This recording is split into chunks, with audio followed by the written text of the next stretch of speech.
চুরির অভিনব কৌশলের কথা অনেকে শুনেছেন, কিন্তু ম্যাক অ্যান্ড চিজ জালিয়াতি করে কোটি টাকা হাতিয়ে নেওয়ার ঘটনা বোধ হয় এই প্রথম।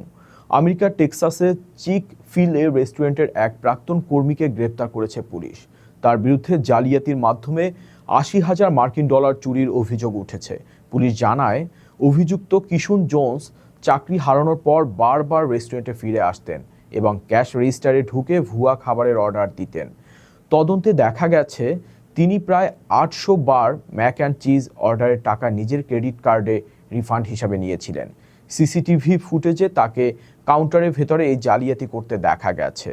গত ১৭ এপ্রিল তাকে গ্রেপ্তার করা হয়। দোষী সাব্যস্ত হলে তার ১০ বছর পর্যন্ত জেল হতে পারে।